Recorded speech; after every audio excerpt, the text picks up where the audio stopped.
Besar dalam sini dan video ini saya akan mereview One Piece untuk chapter terbaru, yaitu di chapter 1028.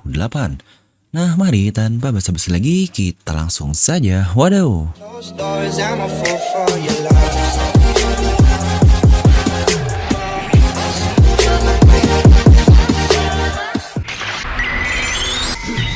Nah, seperti biasa, sebelum lanjut video ini jangan lupa untuk subscribe dan juga nyalakan bel notifikasinya ya. Karena kalian tidak akan tertinggal informasi menarik seputar One Piece hanya di channel Devil Nomi. Terpastikan sebelum kalian komen apapun, kalian menonton video ini sampai habis, jadi tidak ada informasi yang miss dan juga yang setengah-setengah. Oke, akhirnya rilis kembali nih One Piece untuk chapter baru di chapter 1028. Yang keren sekali lah, Oda tidak akan membiarkan sayap Raja Bajak Lautnya hanya sebelah saja yang diperlihatkan di chapter lalu. Tapi sekarang saatnya sebelah laginya, yaitu Babang Sangoro. Oke lah ya, kita langsung saja membahas karena banyak sekali nih hal menarik yang bisa kita bahas di chapter ini. Jadi untuk chapter 1028 ini akan berjudul Brachiosaurus, atau mungkin dalam artian ular Brachio lah yang akan kita lihat dan sangat aneh sekali. Dimana di chapter ini diisi dengan color split yang didedikasikan untuk permainan game, yaitu dengan kata-kata "This is your story" ya Jos. Di sini kita bisa melihat Nami dan Usopp yang sedang bermain layaknya seorang streamer game lah. Kalau Nami jadi streamer game, wah pasti pada seneng nih orang-orang. Dan di belakangnya ada layar game tersebut dan mereka sedang memainkan ya mirip lah game seperti Super Smash Bros. Dimana Robin dibentuk demonio floor-nya, Jinbei di seperti Mario dan yang lain-lain lah. Pokoknya untuk sisa Mugiwaranya semuanya berada di dalam game tersebut. Oke lah, kita akan langsung saja masuk ke chapter kali ini. Dimana chapter ini dimulai dari ruangan tamu di Kastil Onigashima. Yang ternyata para CP0 member lain masih berada di sana dan mereka belum bergerak. Dimana diperlihatkan di sini dia menerima telepon dengan musi dari seseorang. Dimana bos CP0 ini memberi laporan bahwa telah muncul naga lain yang mereka asumsikan itu ada hubungannya dengan buah iblis buatan Vegapunk dahulu. Di sini dia pun sadar bahwa naga besar yang satu lagi itu, yaitu Momonosuke, ada hubungannya dengan buah iblis Vegapunk. Sekali sebelumnya dia juga teringat ke buah iblis buatan Vegapunk yang dia katakan gagal itu. Makanya buah iblis tersebut dia tinggal di Punk Hazard. Ternyata hal yang dia takutkan benar-benar terjadi di sini. Buah itu dimakan oleh seseorang dan sekarang ada di Onigashima. Dan lanjut ke perkataannya juga, dia bilang topi jerami bersama dengan naga itu. Jadi sudah jelas jika naga tersebut adalah musuh dari Kaido. Dan orang misterius ini di lawan bicaranya berkata, saya tidak peduli keduanya siapa karena mereka sama-sama banyak laut. Dimana si Pinol yang ini cukup kesal dan berkata, terus ngapain kau menelpon? Dia pun menjawab, kita mempunyai perintah baru dari atas. Jika ada case yang sangat buruk, yaitu Kaido kalah di perang ini, maka pemerintahan dunia akan bergerak dan mengubah Wano Kuni menjadi negeri di bawah langsung pemerintahan dunia. Di mana kita melihat beberapa kapal sudah berjalan ke arah Wano Kuni ini. Dan dia pun bertanya bagaimana kemungkinan Kaido akan kalah. Di mana di situ kita melihat bahwa kapal-kapal memang sudah dekat ke tebing dari Wano Kuni, ya tempat koi-koi biasa itulah. Walaupun tidak tahu apakah mereka bisa sampai ke puncaknya atau tidak. Yang kita pun tidak bisa melihat dengan jelas bentukan kapalnya seperti apa, tapi ya itu tidak seperti kapal angkatan laut biasa lah. Mungkin ini kapal khusus pemerintahan dunia saja. Dimana jika kita melihat kembali papan CP0 ini, situasi sudah sangat berubah sekali. Dari awalnya yang 30.000 orang versus 5.000 orang, sekarang sudah berubah ke 12.000 versus 8.000 orang saja. Pertarungan ini sudah berubah menjadi hal yang sangat menarik bagi saya sendiri. Tapi saya tetap tidak bisa membayangkan seorang Kaido akan kalah. Dan dijawab, bagus, saya akan tunggu berita lainnya, tapi ada satu perintah lain yang akhirnya kita pun tahu orang yang berkata ini atau dibalik teleponnya adalah sang Rob Lucci, anggota Chipperpol yang lain. Dimana kita pun melihat dia bersama Kaku dan juga Stussy. Di sini Lucci berkata, kita mempunyai misi lain yaitu kru dari topi jerami alias Nico Robin, dia harus ditangkap. Kita tidak peduli siapa yang menang di perang itu, tapi keberadaan dari wanita ini adalah kunci bagi banyak laut. Udah gagal di Enies Lobby, masih aja kekeh si sialan Lucci ini. Tapi ya emang bener sih, Robin akan menjadi kunci penting di sini karena Big Mom dan Kaido pun sebelumnya berkata untuk menangkap Nico Robin. Yang akhirnya terjadi juga ketika semua nama besar akhirnya mulai mengincar Robin ini. Dan ketika itu juga kita melihat Robin yang sudah bangun dan kembali bertarung bersama Brook di kastil. Kita akan analisis sedikit tentang hal ini di belakang video tentang si Pinol ini. Tapi kita akan lanjut dulu ke review untuk chapternya. Diperlihatkan di area Onigashima ini dan dikatakan hanya 5 menit saja sebelum Onigashima sampai ke ibu kota bunga. Kita melihat Momonosuke yang sendirian dan tidak bersama Yamato lagi mencoba menciptakan awan api itu. Tapi dia hanya bisa menciptakan awan api yang kecil sekali. Makanya di sini terlihat Momonosuke cukup panik dan stres juga. Yang ternyata Yamato ini kembali ke mode hybridnya untuk memanjat Onigashima. Itu pun untuk kembali ke dalam pulau yang kita lihat sedikit flashback Yamato ini yang berkata kepada Momonosuke bahwa dia akan ke kastilnya dan menghancurkan bahan-bahan peledak di kastil itu. Jika Momonosuke akan gagal dan efeknya pun akan berkurang. Nah ketika sampai di atas, Yamato kembali berubah ke mode binatangnya alias full Zoane lah. Dia berubah ke mode full Makami yang menurut saya sangat cantik sekali. Dan kita pun berpindah kembali ke panggung utama dari kastil Onigashima ini. Di sini kita melihat Queen di mode hybridnya dan Sanji yang masih terus bertarung. Di sini Queen menyerang Sanji dengan serangan yang bernama Braipen, di mana dia menyerang dengan cakarnya dan pedangnya secara bersama-sama. Sanji cukup kesulitan dan menghindari serangannya sebaik yang dia bisa lakukan. Queen pun semakin marah dan menyerang Sanji hingga akhirnya terhempas ke batu. Dia berkata, keluarkan Red Suitmu itu sekarang. Baju khusus milik Germa Double Six, karena itu pun yang kau lakukan ketika melawan King sebelumnya kan. Itu adalah baju perang. Saya melihat kau menghilang menggunakan baju itu. Itu juga pasti kemampuan sense dari Judge itu kan. Di sini Sanji tidak merespon perkataan Queen dan dia bangun kembali. Karena yang dipikirannya hanyalah dia merasa sangat aneh dengan tubuhnya itu. Tapi di sini dia berkata, berhenti bicara tentang keluarga orang lain tanpa tahu situasi privasi mereka seperti apa. Saya tidak menganggap Germa sebagai keluargaku, saya juga tidak akan menggunakan Red Suit itu, apalagi jika itu yang kau inginkan. Queen pun mulai capek dan menyerang Sanji dengan beamnya dan Sanji melompat di sini. Dia pun akhirnya menyerang Queen dengan diabel jambenya ke arah perut Queen ini yang terlihat terbakar lah. Dan itu pun membuat Queen terhempas. Tapi Queen pun kembali berdiri dan akhirnya berubah ke mode Zoan fullnya. Di sini Sanji bingung gimana cara ngelukain Queen karena ya dinosaurus ini benar-benar kuat sekali. Di sini Queen berkata, barusan adalah tendangan yang sangat bagus, tapi biarkan aku menunjukkanmu kemampuan sejati dinosaurus tanpa modifikasi. Siap-siap dengan kemampuan 100 juta tahun yang lalu, yaitu kemampuan raja.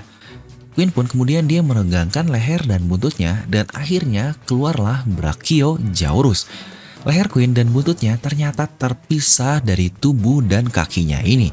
Ini benar-benar sesuatu yang sangat aneh sekali.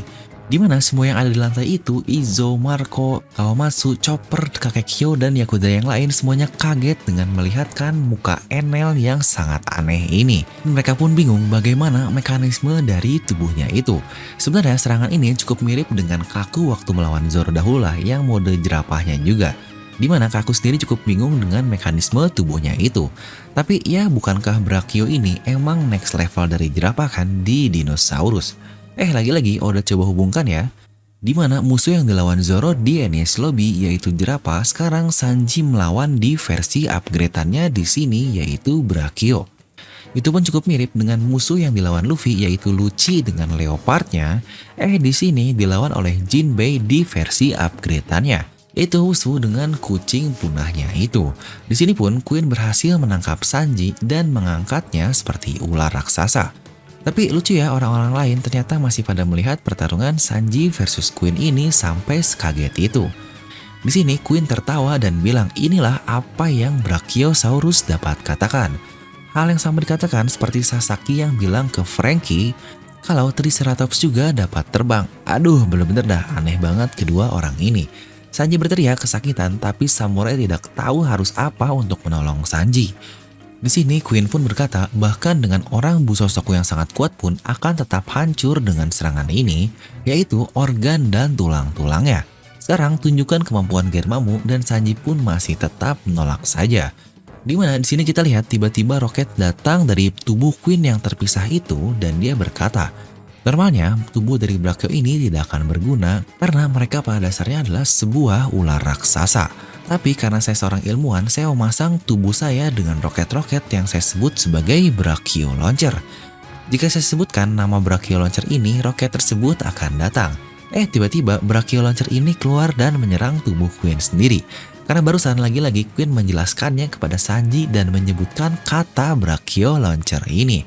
Ya mungkin ini semacam voice recognition lah untuk mengenal atau mengerti apa yang diucapkan itu kepada mesin. Ini sebenarnya ilmuwan yang sangat hebat sih berarti Queen ini. Dan dia pun berteriak ke tubuhnya, dasar bodoh karena saya menjelaskan Brachio Launcher ini bukan berarti untuk keluar, malah keluar lagi untuk serangannya. Bener-bener dah Queen ini hebat tapi memang rada-rada. Ya setelah 2 kali Queen menyerang dirinya sendiri, Queen pun akhirnya melepas Sanji dan berkata, tulang-tulang dari Sanji ini pasti sudah rusak dan dia tidak akan bisa bangkit kembali. Tapi yang sangat menarik dari yang paling menarik adalah Sanji kembali bangun dengan kakinya yang rusak beberapa bagian serta tubuhnya pun sama. Alias ini sudah jelas lah tulangnya sudah patah sangat parah. Dia bergerak seperti seorang zombie. Dan Chopper pun berkata, "Hah, ada apa Sanji? Kau baik-baik saja?" Sanji pun berkata, "Itu cukup sakit tapi entah kenapa saya bisa bergerak secara normal." "Hei Sanji, kau berubah menjadi zombie dan seluruh tubuhmu rusak sangorosan." Para samurai pun merespon tentang Sanji ini. Tapi tiba-tiba tulang Sanji kembali ke tempat asalnya dan Sanji pun berkata, "Apa yang terjadi kepada tubuhku? Apa aku sudah membangkitkan kemampuanku sama seperti mereka yaitu para Germa?" Sanji pun akhirnya berpikir panel dahulu ketika dia menonjok Ichiji di mukanya yang kita pun pernah melihatnya lah waktu dahulu juga. Dan ketika saat itu Sanji sedang lengah, Queen kembali ke mode hybridnya dan menyerang Sanji dengan pedangnya. Bocah sialan, dan Queen pun menyerang Sanji tepat di leher ke arah mukanya itu. Tapi pedang tersebut hancur berkeping-keping ketika bersentuhan atau bertabrakan dengan tubuh Sanji. Sanji cuma berkata, "Ouch, itu sakit. Waduh, ini serangan seorang komandan Yonkou." Dan dia pun sangat marah karena dia tidak ingin menjadi monster seperti saudara-saudaranya. Ini benar-benar chapter yang sangat menarik sekali. Kalau mungkin udah baca One Piece berkali-kali, untuk Sanji ini dia sering sekali ngejekin Chopper, Franky karena mereka bukan manusia. Dimana kalau tidak salah 2-3 kali lah Sanji mengejek seperti itu. Ternyata di sini Sanji pula bukan manusia biasa. Bener-bener dah Oda mainin plot-plot kecil yang seperti itu untuk akhirnya membalikan ke Sanji lagi. Jika dia ternyata bukan manusia biasa normal. Nah, seperti yang kita janjikan juga, kita akan bahas sedikit saja atau analisis untuk chapter ini. Kita akan mulainya dari Sanji dulu karena ya masih baru kita bahas lah. Sejujurnya mengenai tulang yang patah dan bangkit kembali ini jadi mengingatkan saya ketika Sanji beradu dengan Vergo, di mana terlihat tulang dari Sanji ini retak. Ternyata semua hal yang Oda coba kaitkan semuanya dijawab di sini. Mulai dari Sanji yang anak gagal yang tidak bisa apa-apalah seperti perkataan saudaranya juga. Dia juga yang punya hati, lalu yang cukup terbaru Sanji punya kemampuan api dari kakinya ini karena ras Lunarian King juga. Akhirnya di sini Oda tunjukkan jika Sanji memang bagian dari tubuh modifikasi, namun bisa kita bilang dialah yang paling berhasil. Salah satu hal yang men-trigger tubuh Sanji sih menurut saya adalah Red Suit-nya itu yang dia gunakan alias Stealth Black-nya, karena dia sendiri pun bilang setelah menggunakan itu tubuhnya jadi aneh. Jadi saya pun yakin kaleng-kaleng sarden ini memang hanya bisa digunakan oleh Sanji dan ada hubungan dengan genetik yang ada di tubuh Sanji ini. Dan akhirnya dari kaleng sarden ini plus tubuh genetik Sanji dan mereka pun akhirnya saling kompatibel hingga akhirnya tubuh Sanji ikut terupgrade. Yang sebenarnya untuk hal ini pernah saya bahas juga sih jauh sebelum ini tentang video khusus terkait Sanji yang sebenarnya dia benar-benar modifikasi yang sangat sukses. Dimana penutup yang menarik adalah Oda memplotkan pedanglah yang menyerang Sanji sampai patah berkeping-keping. Kenapa harus pedang loh? Seperti mengejek Babang sebelah sang pendekar pedang yang sekarang sedang dalam keadaan kesulitan versus King. Di sisi sini Sanji malah menang di atas awan tanpa kesakitan melawan Queen ini.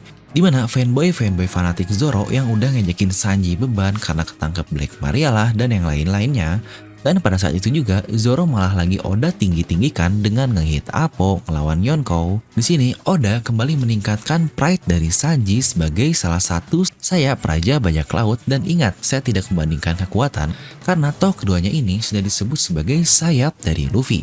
Tapi hanya menarik saja dengan plot yang Oda buat dengan cara dibalik saja nih. Jadi apakah pedang Zoro juga akan patah ya jika beradu dengan tubuh Sanji? Aduh. Nah, kita juga akan bahas sedikit tentang si Pinol ini. Sepertinya case-nya sangat menarik ya. Kemungkinan besar si Pinol yang ada di bawah itu yaitu Lucci dan kawan-kawannya tidak akan ikut ke perang Onigashima ini. Dimana untuk perintah pertama jelas saja itu menunggu akhir perang ini apakah Kaido akan kalah atau tidak. Tapi kesal juga ya bakal mengubah Wano di bawah yurisdiksi dari pemerintahan dunia yang hal ini berbeda loh dengan negara-negara yang berafiliasi. Karena mereka itu seperti negara yang bebas melakukan apapun tapi cuma aliansi lah dengan pemerintahan dunia. Ya seperti PBB lah. Tapi di Wano Kuni mereka mau mengubahnya langsung di bawah pemerintahan dunia ini. Yang berarti semua pemerintahannya, pengontrolannya di bawah pemerintahan dunia secara langsung. Dan lanjut ke tugas kedua yaitu untuk menangkap Nico Robin. Yang berarti yang bisa melakukan hal ini hanyalah si Pinol di Onigashima saja. Yang pastinya memang sudah waktunya lah buat mereka agar ikut berperan di perang ini. Kita juga tidak mau melihat Lucci dan Kaku bertarung lagi kan. Makanya kita belum tahu juga kemampuan ketiga si Pinol ini. Dan di video juga sudah saya bahas lengkap sih tentang hal ini dan sepertinya akan benar juga karena mereka benar-benar mengejar Nico Robin. Di situ kemungkinan Brook akhirnya akan mempunyai mandat untuk bertemu dengan lawannya dan akhirnya dia akan melawan si Purple juga. Toh hanya dialah dan Jinbei yang dulu tidak ikut melawan si Purple. Tapi sekarang Jinbei pun sudah melawan si Purple yaitu Husu yang seorang mantan si Purple juga. Nah saya juga yakin sih jika kata-kata dari si Pinol ini bahwa mereka ingin jika Husu harus mati, maka pasti akan ada plot lain terkait Husu lah yang akan ikut melawan mereka. Plus kita juga belum tahu nih siapa musuh dari Usopp karena di panel terakhir cuma terlihat Nami dan Tama saja. Untuk Usopp kira-kira dia kemana ya?